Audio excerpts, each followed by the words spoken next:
Nós tivemos alguns problemas técnicos. O Fabi está reiniciando o telefone e vamos só aguardar ele chegar. Bom, como eu estava dizendo, boa noite. Primeiramente, boa noite. Eu sou a Raquel Mendes, bolsista do Grupo de Pesquisa Estudos Ameríndios e Fronteiras, e hoje nós vamos iniciar a live intitulada Memórias da Ocupação, onde Fabi, estudante de Geografia da UERJ Maracanã, vai contar a sua experiência durante a ocupação. Fabi, eu estou te vendo. Você consegue me enviar um pedido?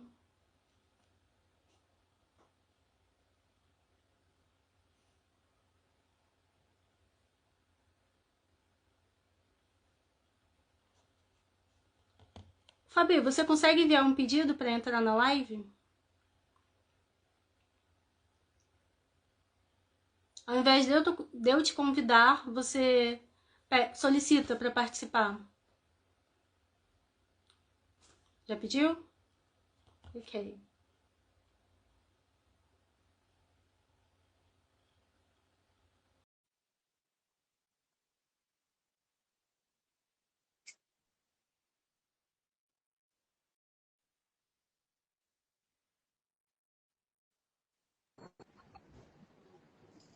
Foi? Agora foi. E aí, Fabi? Bom, antes de iniciarmos, né, o debate, você está ouvindo bem? Sim, consigo ouvir bem. Vocês me escutam? Então, antes de iniciarmos o debate, você gostaria de comentar um pouco, de falar um pouco, né, sobre você, sobre sua vida acadêmica, sua vida pessoal? Tudo bem. Meu nome é Fabio Oliveira, sou estudante de Geografia aqui na UERJ de Maracanã. Eu entrei no primeiro período de 2019, então eu já estou no 13º período. Ao longo da minha vida acadêmica, né, eu sempre gerei meus estudos e minhas pesquisas pensando no combate às opressões e nas lutas dos povos marginalizados. Então, eu passei pelo grupo de pesquisa Geocorpo, onde eu trabalhava com gênero e sexualidade e o combate às opressões em sala de aula. E atualmente eu sou bolsista de pró-docência no NEGRA, que é o Núcleo de Estudos em Geografia Regional da África e Diáspora. E na minha pesquisa a gente busca usar o trabalho de campo enquanto um instrumento de enfrentamento ao racismo, né? Para além disso, eu sou militante da UJC, a Juventude do Partido Comunista Brasileiro. Então, eu sempre busco juntar as coisas e, enfim, ser um cientista, mas também atuar politicamente enquanto militante. E aí eu busco sempre juntar essas coisas. Para além disso, eu sou trans, não binário, eu uso todos os pronomes, sem nenhuma preferência. E aí é isso. Então, para contextualizar, né, o debate, em 2024, os auxílios estudantis da UERJ, né, sofreram algumas mudanças, onde houve alguns cortes, principalmente com a publicação do ato executivo de decisão administrativa, o AEDA número 38, apelidado pelos estudantes de AEDA da Fome. Essas medidas, né, elas afetaram cerca de 1.400 alunos, principalmente aqueles com a renda per capita acima de meio salário mínimo.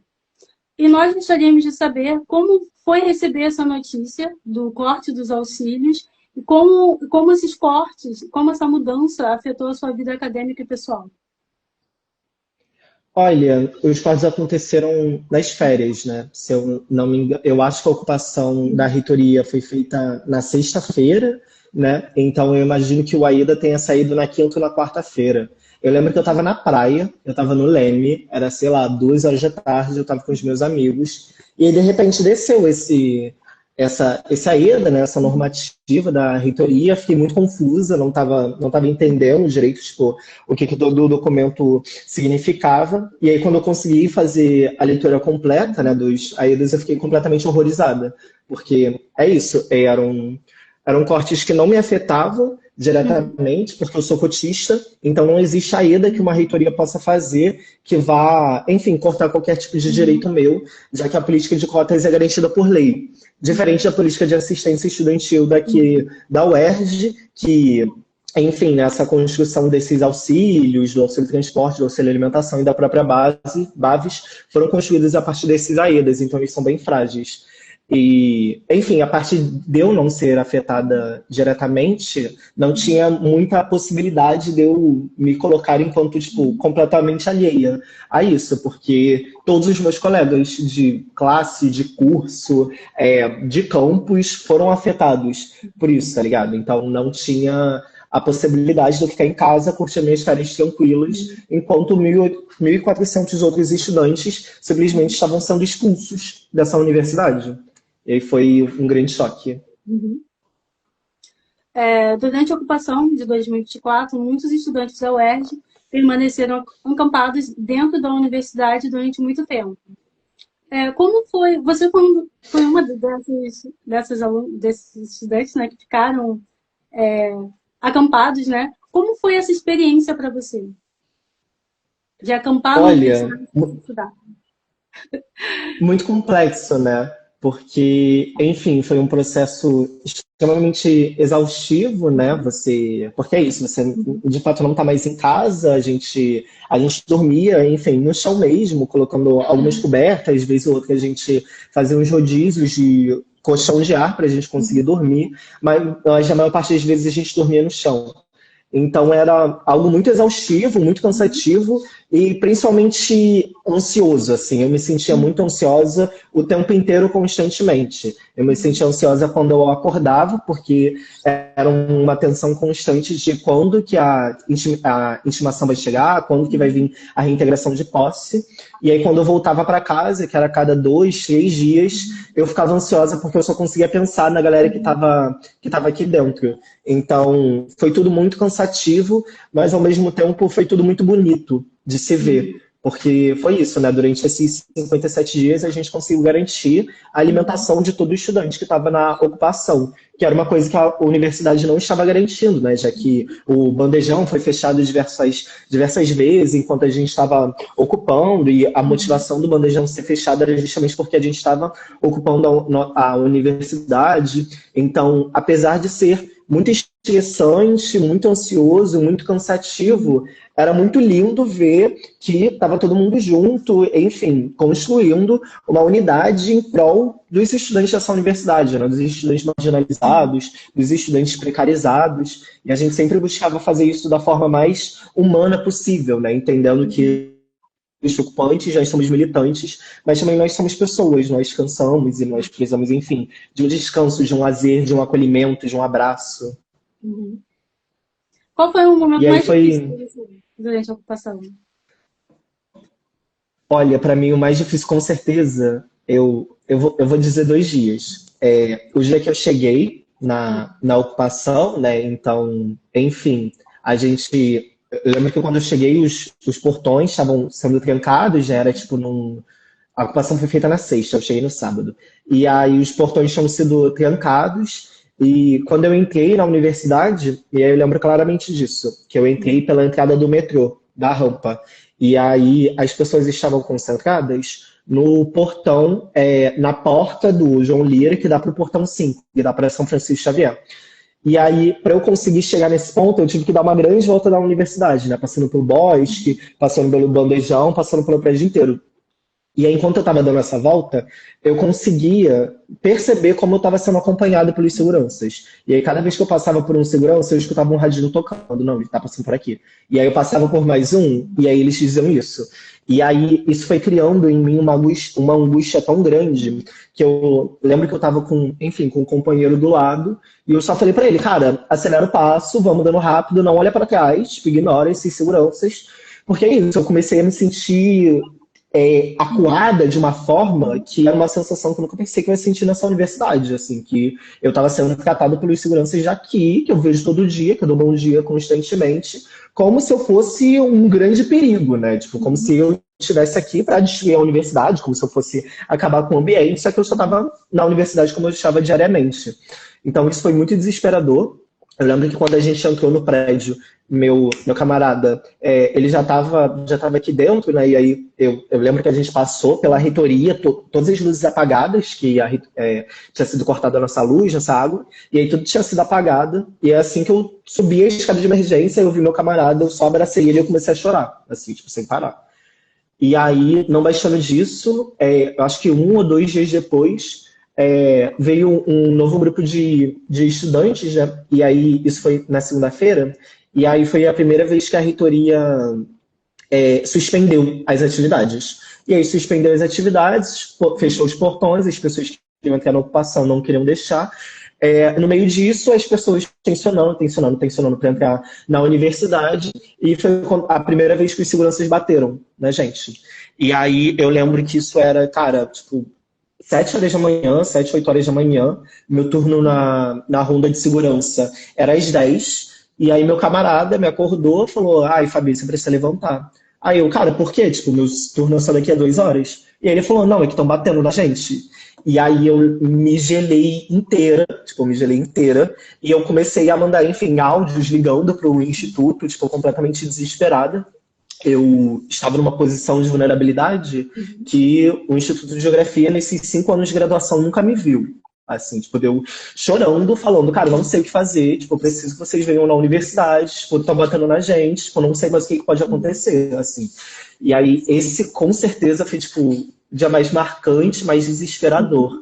Mas para dar, tipo, uma referência boa, eu diria que o dia da feijoada, do Dia dos Pais, que a gente fez.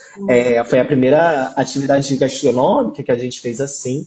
E aí era um dia dos pais, a gente foi decidido construir uma atividade para os estudantes que não tinham um pai para comemorar esse dia.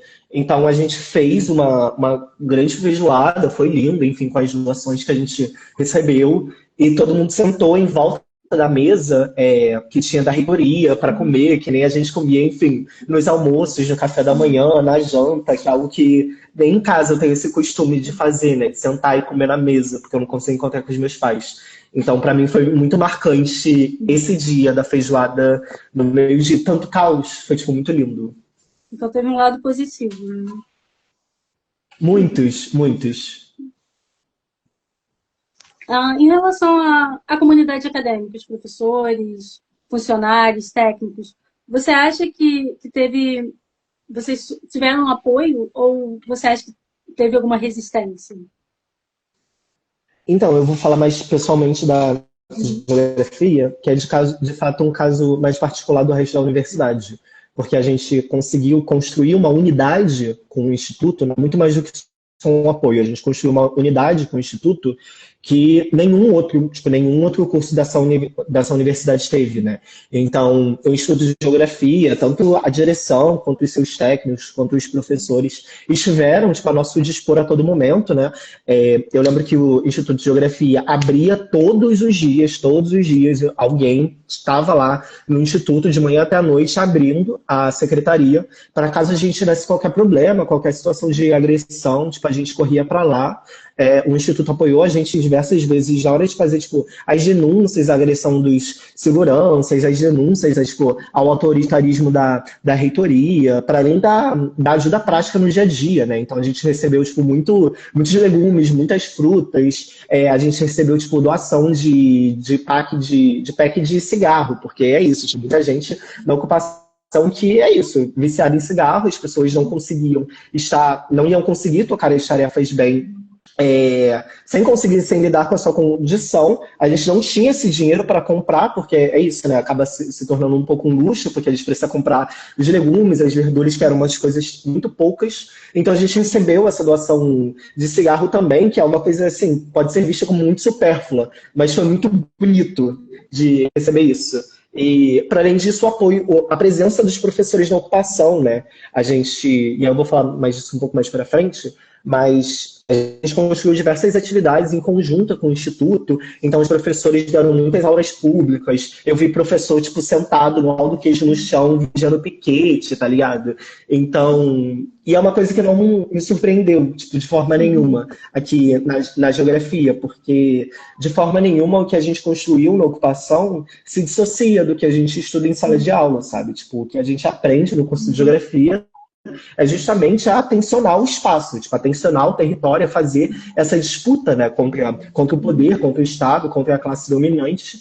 Eu acho que eu estou recebendo uma ligação.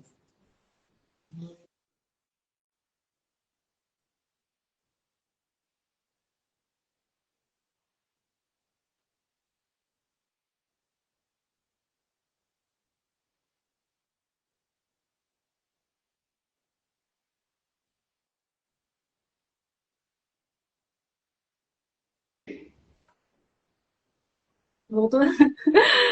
Não? Voltei. E é isso, né? Tipo, não se dissocia em nada do que a gente aprende em sala de aula, então, de fato, foi a prática, foi a gente colocando em prática tudo que a gente aprendeu com os nossos professores, sabe? Tudo em sala de aula, então não tinha por que a posição dele ser diferente, né? Tipo... Bom, recapitulando ainda os eventos da ocupação, no dia 29 de agosto de 2024, a reitoria da UERJ anunciou a criação dos AEDAS 41 e 42, em substituição do AEDA 38. Essas novas medidas foram apresentadas como uma tentativa de atender à reivindicação dos estudantes. E, além disso, o governo do Estado do Rio, prometeu um reforço de 150 milhões e mais 9 milhões para a criação para construir o restaurante universitário na Faculdade de Formação de Professores em São Gonçalo, que não tinha, agora já tem. Você acredita que a ocupação teve impacto nessas decisões da reitoria? Cara, sim, porque é isso, né? Tipo, a ocupação mudou completamente a conjuntura da universidade, né? Tipo, existe de fato uma UERJ antes dessa ocupação e uma UERJ depois dessa ocupação. Então, eu acredito de fato que todas as ações, tanto da reitoria quanto dos institutos, dos professores, pós esse evento, tipo, o poder estudantil para tensionar. Então, eu acredito que sim, tipo, e aí começando pela suplementação, que eu acho mais claro, né?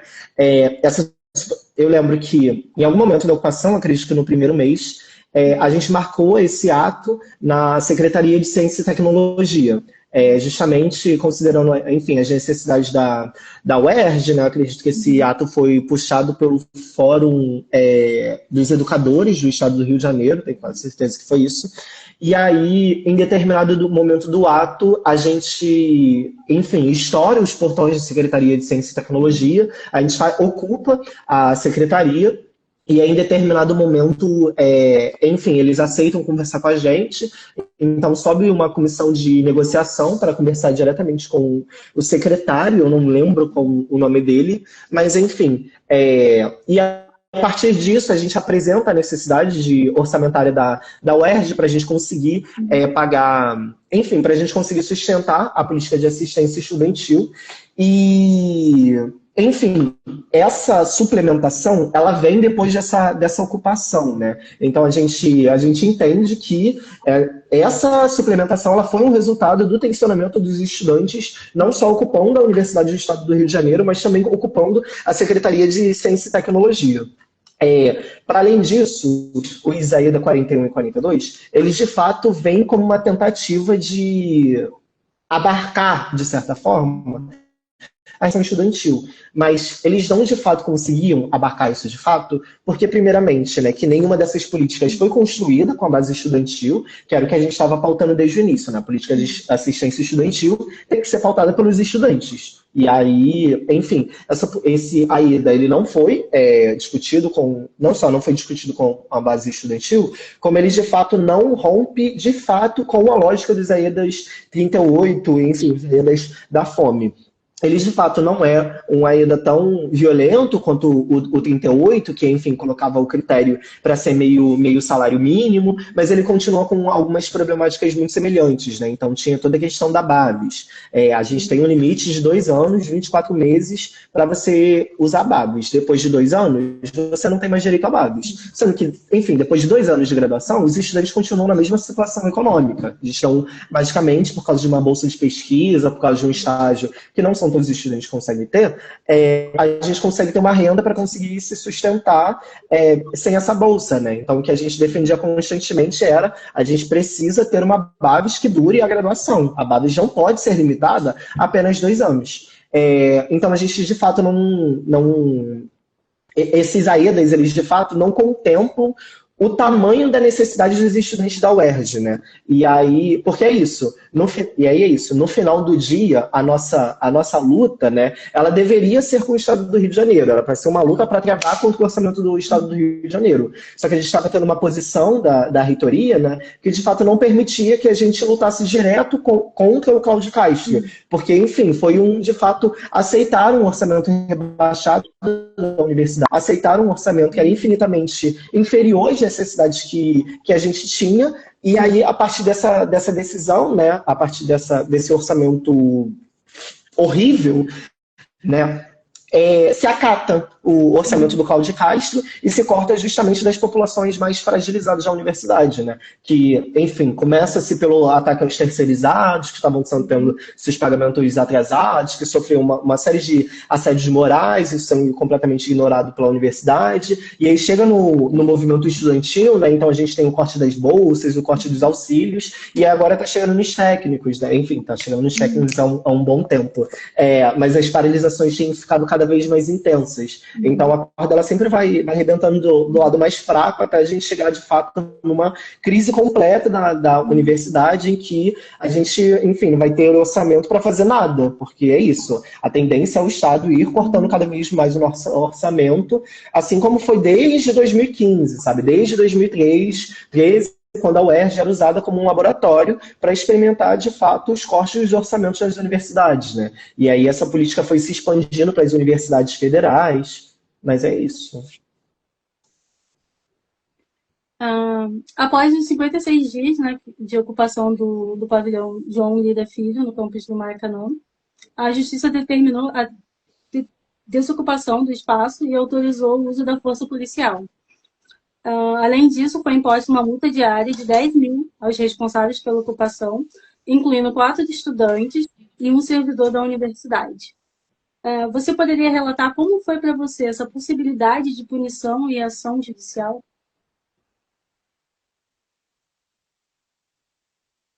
Cara, é completamente sentido, porque é isso, né? Na leitura que a gente faz, é muito claro que esse uso dessa multa de 10 mil reais não era simplesmente porque que precisa ter, né? Era claramente uma decisão, enfim, um ataque político para conseguir quebrar a ocupação no que mais doía na gente, né? Porque é isso. A gente sustentou porrada de segurança, a gente sustentou assédio moral de professor, a gente sustentou assédio na internet. O que a gente não sustenta, né? Tipo, o que os estudantes marginalizados dessa universidade, o que os estudantes que estavam ocupando a universidade, que eram, em sua maior parte, né, pessoas negras, pessoas indígenas, a população trans, iriam sofrer, que é de fato uma multa, algo que você não consegue lidar porque você não vai ter dinheiro, você não vai ter os 10 mil reais diários mais os custos do processo, né? Para além de toda a violência que é, de fato, você ser processado, né? Então, enfim, a galera que foi intimada a ir até o Tribunal de Justiça do Estado do Rio de Janeiro e ficou lá por, tipo, 4, 5 horas sendo, enfim, escutando mentiras e mais mentiras, sendo acusados de diversas coisas que a gente simplesmente não fez, e o que isso faz com a cabeça dessas pessoas, né? Entendendo principalmente que a maior parte das pessoas que foram processadas eram pessoas negras. Então, foi de fato algo muito violento e que fez a gente ter uma mudança assim, mais clara de entender de fato contra o que a gente estava lidando, né? Porque é isso, a gente era um bando de estudantes da graduação da universidade que estavam lidando com as duas maiores instâncias que existem sobre a gente, que é a reitoria da universidade e o governo do Estado do Rio de Janeiro, que é o governo do genocida Cláudio Castro, sabe? Então foi um momento de peso que a gente conseguiu entender não só a disputa que a gente estava fazendo e o poder que a gente estava tendo de tensionar com esses poderes, mas também o quanto esses poderes, enfim, essa galera estava disposta a usar de fato todos os instrumentos coercitivos que fossem para reestruturar a ordem dessa universidade, né? Então, seja usado o poder judiciário, seja botar a tropa de choque aqui dentro da universidade, usar tudo possível para conseguir trazer de volta a falsa normalidade que a gente estava fazendo, né? Então, foi de fato um momento muito, muito, muito assustador, porque é isso, tipo, a gente ficou muito paranoico, porque eu lembro que no momento que a pessoa da intimação chegasse, ela poderia pegar no rosto de qualquer pessoa e colocar ali na intimação de posse, sabe? Tipo, o nosso medo era que fossem pegar das câmeras, as pessoas que estivessem lá e saindo colocando o nome de todo mundo, porque é isso. Sabem, tipo, aí é isso. Todo mundo sabe quem eram as pessoas que estavam na ocupação. Os seguranças sabiam quem era a gente. A reitoria sabia quem era a gente, porque essas pessoas estão aqui na universidade todos os dias, sabe? Então, era muito claro o nome das pessoas que estavam aqui e todas essas pessoas estavam em uma posição de vulnerabilidade muito grande. Então, foi, de fato, um momento muito, muito assustador. Você acredita que esse fato da... Oi? Você acredita que a possibilidade de uma punição fragilizou a mobilização de alguma forma durante esse tempo? Cara, eu acredito que o que fragilizou de fato a ocupação foi a entrada do choque, assim, tipo, porque é isso, apesar do medo que a gente tinha da reintegração de posse, da intimação, tipo, da multa, a gente tinha muita confiança no processo que a gente tinha construído, sabe? Tipo, muita confiança política, muita confiança científica, a gente de fato não estava fazendo nada de errado e nenhuma das acusações, elas de fato se concretizavam, né? Então a gente se confiou muito na massa que a gente tinha, né? Então na legitimidade que a gente teve do movimento estudantil, no processo metodológico e rigoroso que a gente estava seguindo, de assembleias, de plenários, tudo isso sendo muito bem divulgado e mediatizado na internet, então todo mundo sabia o que estava acontecendo dentro dessa universidade. E, enfim, né, acabavam que esses ataques de seguranças, esse medo da reintegração de posse, eles acabavam dando uma fortalecida na gente, porque é isso, a gente já apanhou tanto que quanto mais a gente apanhava, mais a gente voltava, sabe? Só que o que fragilizou mesmo, o que quebrou mesmo a gente, foi o único poder que a gente não consegue disputar, que é a polícia militar, que é a tropa de choque, que é a polícia que mata a juventude negra no estado do Rio de Janeiro, sabe? Que é a polícia que mata os estudantes que estão dentro dessa universidade, que matam os mesmos corpos que estavam dentro daquela ocupação. Então, eu acredito que o que fragilizou mesmo, tipo, o que quebrou, foi a entrada da tropa de choque.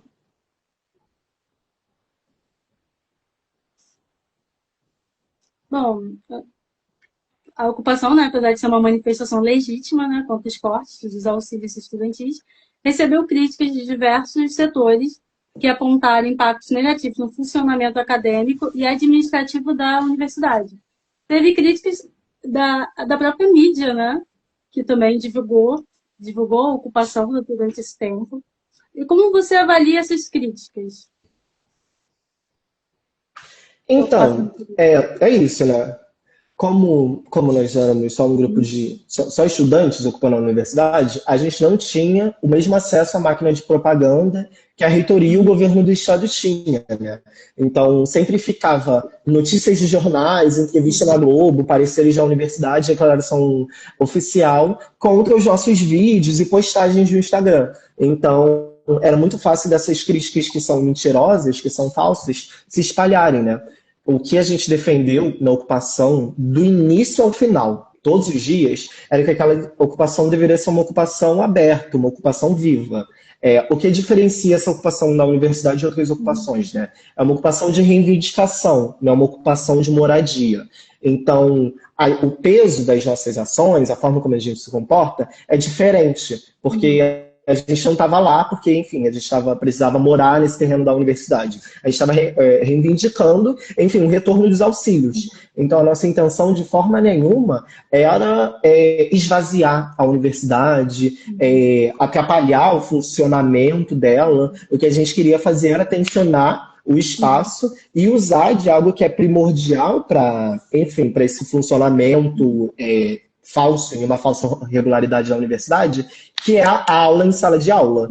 Então é isso. Se 1.400 estudantes dessa universidade não podem vir à aula por causa dos cortes dos auxílios, então ninguém vai ter aula. Porque não existe a gente seguir a nossa normalidade enquanto 1.400 estudantes estão em situação de vulnerabilidade.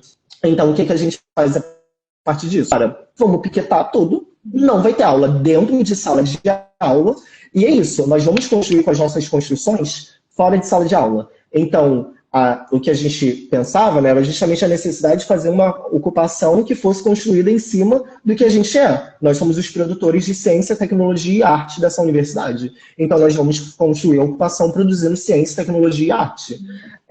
A gente tinha infinitas comissões, a comissão de comunicação, comissão de segurança, mas nessa fala eu quero me focar um pouco mais na comissão de cultura, né? Que era essa comissão que tinha a função de organizar as atividades científicas, formativas, culturais, artísticas na universidade como um todo, né? Considerando a construção de cada comando de greve. Então a gente juntava as propostas dos comandos de greve, as atividades dos comandos de greve de cada curso e fazia um calendário completo para a semana. Então, todos os dias da semana, de domingo a domingo, do segundo dia de ocupação até o último dia de ocupação, a gente teve atividade. Era atividade de lazer, era atividade de roda de conversa, era atividade de discussão, era mesa, era debate, era apresentação científica, era divulgação científica, era um spa que a gente fez, era sarau que a gente fazia com frequência, era um festival de rock e de punk que a gente fez aqui na frente, aqui na praça. Então, a gente... No tempo inteiro, a gente estava fazendo um movimento de não vamos deixar essa universidade se esvaziar. A gente não está ocupando esse espaço por ocupar. Foram atividades que não foram divulgadas. Na mídia, né, no caso. Exatamente.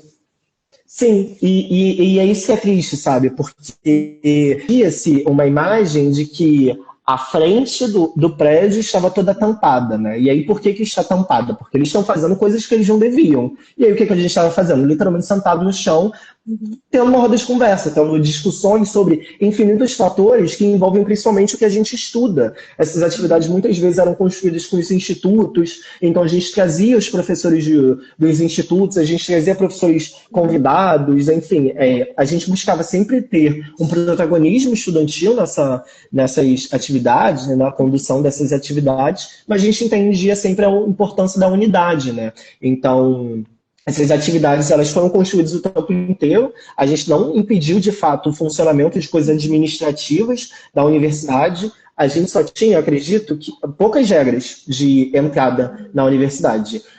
Você não pode entrar se você estiver entrando para assistir aula em sala de aula, tipo, é isso, você pode vir para a universidade, construir e viver o espaço da forma que você quiser, desde que não seja assistindo aula em sala de aula. E é isso. Professor pode entrar? Claro que pode, professor. É só você não dar aula dentro de sala de aula. Galera do CETREIN, a galera do DPEST, galera que tem contrato para assinar, galera que tem contrato para fazer, isso de forma nenhuma, tipo, nenhuma foi proibida de acontecer, assim.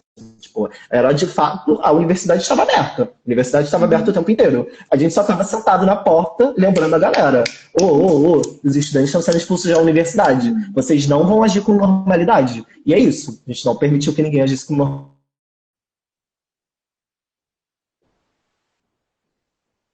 Na sua opinião, quais foram as principais conquistas da ocupação? Se é que teve. Então, com certeza, né? Tipo, acaba sendo um processo complexo, porque é isso, no final do dia nós éramos um grupo muito pequeno, assim, tipo, considerando nossa posição de classe, nossa posição social de estudantes, contra as maiores forças do estado do Rio de Janeiro, né? Então a gente já começou a ocupação perdendo, tipo, a gente já começa o processo perdendo.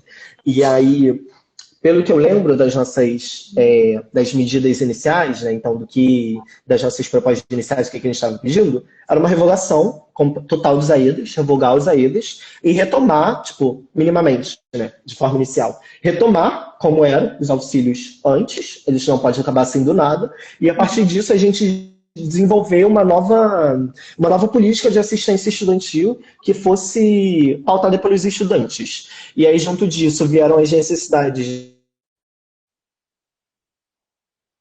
A gente incluiu o aumento da Baves, e aí, a partir disso, a gente também foi crescendo, porque é isso, às vezes também a gente precisa jogar para cima, porque a galera já vai cortar. Então a gente também foi jogando para cima, assim, uma bolsa assim, de um salário mínimo. Uma bolsa assim, de um salário mínimo. Que de fato defendo, nós somos produtores de ciência, a gente trabalha muito, a gente merece uma bolsa de um salário mínimo. Mas é isso, né? A gente fazia essas propostas. A maior parte delas, né, de fato, não foram acatadas pela reitoria. Mas eu acredito que a gente conseguiu algumas vitórias, né? A gente conseguiu a suplementação para a universidade, a gente conseguiu gerar um holofote para a universidade do estado do Rio de Janeiro, que a gente não tinha há muito tempo, né? Então é isso, tipo, todo mundo ficou sabendo do que estava acontecendo na UERJ nesse momento, e isso é importante, né? Da gente jogar essas coisas para fora do que está acontecendo.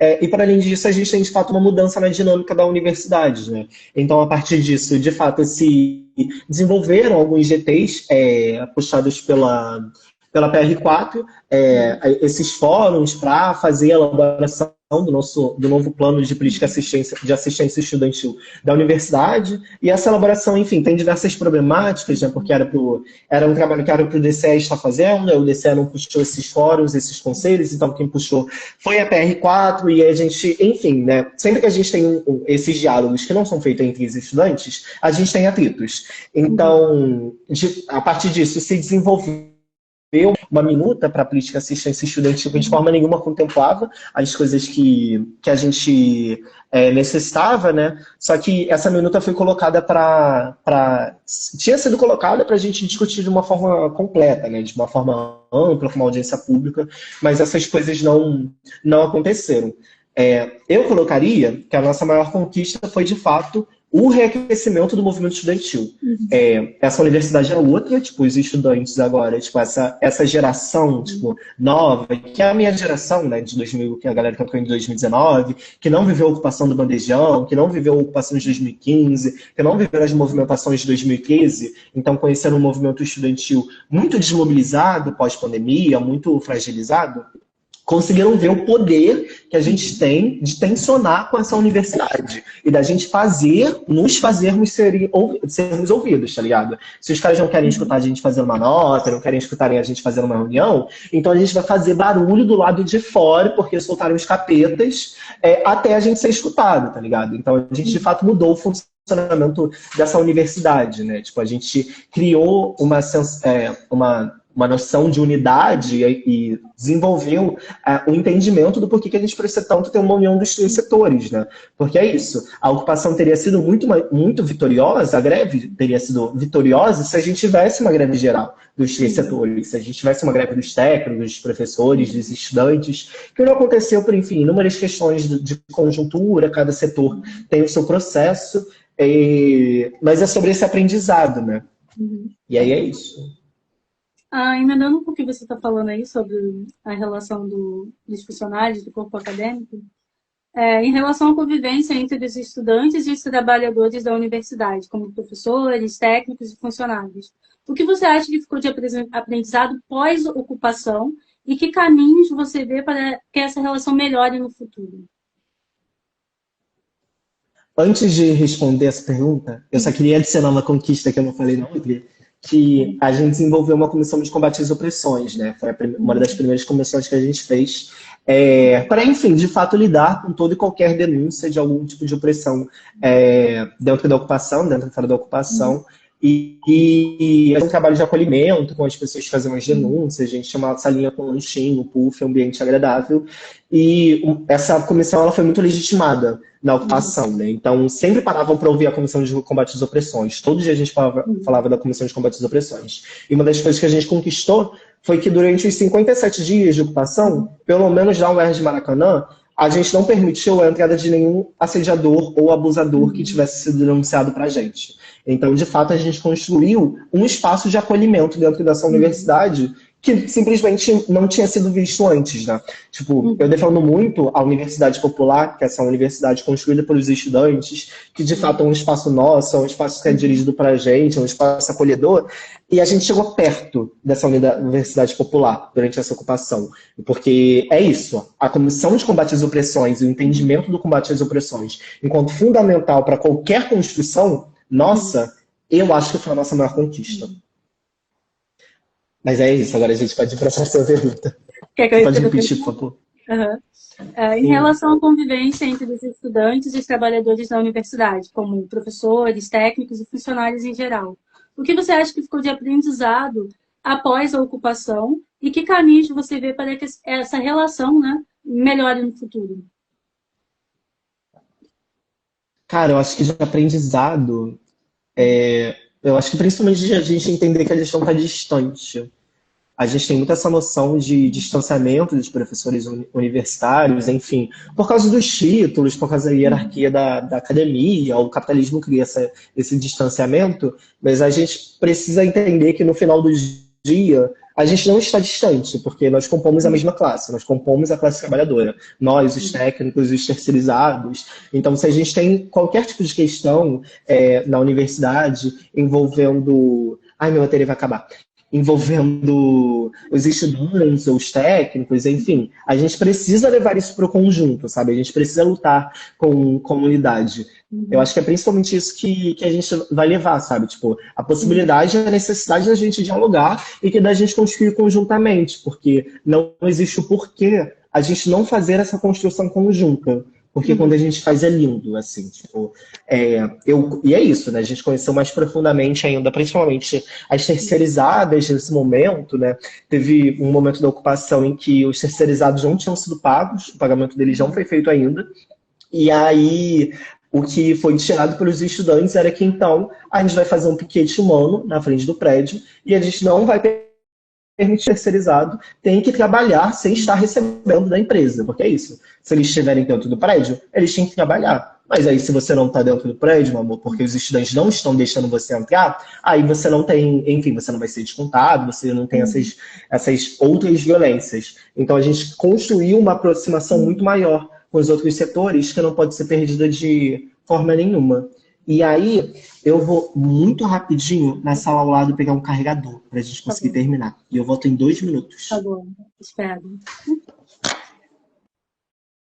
Bom, enquanto o Fabi for buscar o carregador, eu gostaria de mencionar que o GEAF, a gente produziu um documentário durante a ocupação e está disponível no YouTube para quem quiser ver. Ao final, tem um Linktree, eu acho que na bio tem um link do canal do YouTube, para quem quiser assistir. Eu aconselho, é muito interessante. Não foi porque a gente produziu. E ao final também, eu vou reforçar, mas nos dias 23, 24 e 25 desse mês vai acontecer as eleições do Consul. E a chapa 1, que é o Gabriel e a Ana Luiz estão concorrendo. E depois vocês podem dar uma passada lá no Instagram deles para conhecer a chapa. E é isso, gente. Vamos só aguardar ele. Se alguém tiver alguma pergunta também, quiser colocar nos comentários.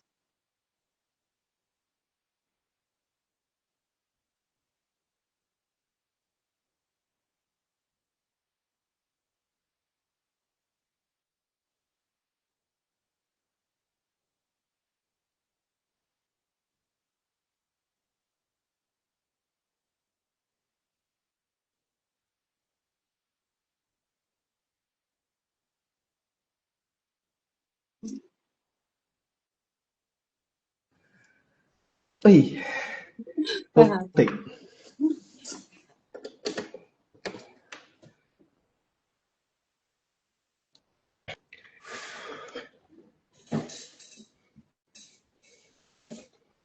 Em relação ao legado, né, da ocupação, o que você acha? Vocês acham que vocês conseguiram deixar um legado até para os futuros estudantes da UERJ? Não só os antigos, mas os calouros que vão entrar? Então, legado é uma palavra muito forte, né? E aí, eu acredito que, como faz 7, no máximo 8 meses que o processo acabou, acredito que vai fazer um ano do início da ocupação, tipo em julho, a gente ainda não tem noção concreta de como a gente afetou a universidade, né? Então, cada mês que passa, eu tenho percebido um pouco mais o peso das nossas ações. Então, eu tô um pouco sem ar, desculpa, fui correndo.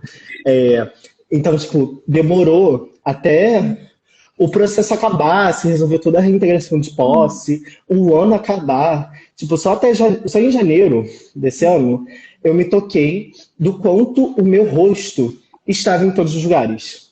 Tipo, e é isso. A gente gravava os vídeos, eu fazia as falas, tirava foto, e é isso, coisa que a gente fazia no dia a dia. E, tipo, eu já tive noção do quanto a gente estava circulando Uhum. essas imagens da ocupação e do como isso alcançou, tipo, o mundo mesmo, tipo, no início desse ano, que eu estava, sei lá, em trabalho de campo na pequena África, do meu grupo de pesquisa, e uma das professoras de uma escola que a gente estava acompanhando virou para mim e falou: Você estava na ocupação da UERJ, né? Tu não foi estar na linha de frente desse processo? Eu fiquei assim, cara, você sabe meu rosto, tipo, você foi Uhum. impactada por isso. Então, muito aos poucos a gente vai tendo essa noção do nosso impacto, né? Uhum. Eu acredito que de legado, e aí eu falo isso porque eu não tenho também experiência das outras ocupações da universidade, então não sei como foi a Uhum. construção metodológica. Mas de legado, eu acredito que foi essa forma de construção mesmo do processo de ocupação. Então, Uhum. do rigor metodológico, do rigor organizativo, do rigor do a gente precisa ter Uhum. isso funcionando dessa forma e a gente fazia plenárias constantemente para garantir esse Uhum. funcionamento, né? Então, esse rigor científico nas nossas construções, de fato, tipo, ter uma praxis, sabe? Tipo, ter uma praxis das nossas ações. Então, a gente não ia fazer só atividades práticas, a gente não ia fazer só ação direta, a gente não vai fazer só ato. A gente vai ter uma discussão teórica do porquê que a gente está fazendo essas coisas. Por que a gente está fazendo esse ato dessa forma? Por que a gente se articula dessa forma? Por que a gente está fazendo a ocupação assim e não a ocupação de outra forma? Então, essas discussões teóricas foram muito Uhum. necessárias. E, enfim, os cursos seguem pautando isso, né? Então, a gente está sempre trazendo as memórias de como foi a ocupação, dessa construção, e aí a gente, né, a galera que fez essa ocupação, muita gente Uhum. não tem experiência, né? Eu nunca tinha ocupado uma universidade antes. Então a gente estava descobrindo o que a gente tinha que fazer com o passar do tempo. Então, eu acredito que por a gente ter divulgado tanto esse processo, mediatizado muito, e de forma tipo, muito clara na nossa metodologia, a gente até a vontade de escrever um manifesto, tipo, falando como foi o processo, tipo, usar de tipo, um exemplo mesmo de como que a gente pode construir uma ocupação nessa Uhum. universidade, sabe? Tipo, sim, existem diversas outras ocupações que aconteceram nessa universidade, Uhum. e elas são tão importantes quanto, mas a gente não tem acesso tipo, aos dados, às construções Uhum. desses processos para além de tipo, uma ou outra. Então, eu acredito que nessa a gente conseguiu desenvolver melhor esses instrumentos que a gente pode deixar para a galera. E aí Uhum. entendendo principalmente né, o combate às opressões como central. Uhum. Porque é isso. Em toda comissão tinha uma pessoa trans. Em toda comissão tinha uma travesti. A maior parte dos ocupantes dessa universidade Uhum. eram favelados, eram pessoas pretas, eram pessoas com deficiência, Uhum. sabe? Tipo, não era uma ocupação sendo construída por homens Uhum. brancos, não era uma ocupação sendo construída por Uhum. essas figuras abstratas, era uma ocupação sendo construída pelas populações marginalizadas. E a gente não ia tolerar de forma nenhuma qualquer tipo de opressão nesse espaço. Então, eu diria que de legado é isso, tipo, foi a ocupação do combate às opressões. Uhum. O que você diria para os futuros estudantes que precisam lutar por seus direitos dentro da universidade daqui para frente? Qual é a sua mensagem para esses estudantes?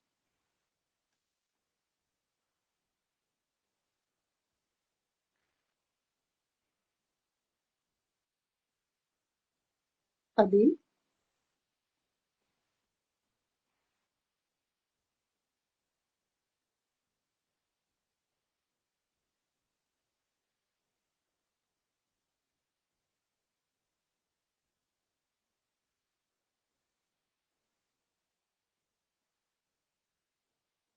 O Fabi caiu.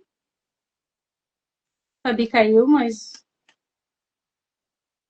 vamos esperar alguns minutos para ver se ela volta.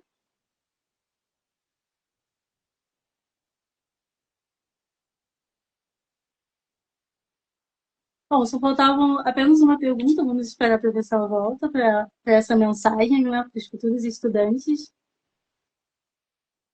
Mas se não voltar, né, já com essa mensagem sobre o legado, já ficou entendido que esse movimento todo, né, foi muito importante, né, para a UERJ.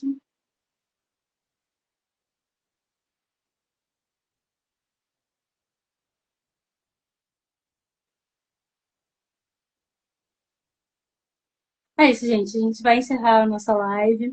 Ah, eu vou deixar aqui os nossos agradecimentos à Fabi por ter aceitado o convite e agradecer a todos que assistiram a live.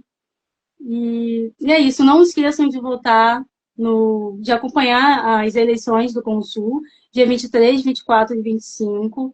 E dê uma olhada na chapa 1, na chapa 1 do Gabriel e da Ana Luiz. Sigam eles lá na rede social.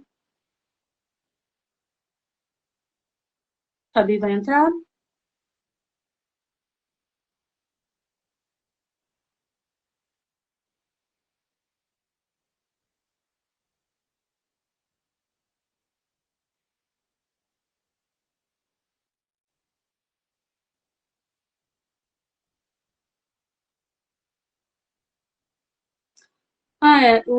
Reforçando, assiste o nosso documentário produzido pelo GEAF durante a ocupação. Está disponível no nosso canal do YouTube.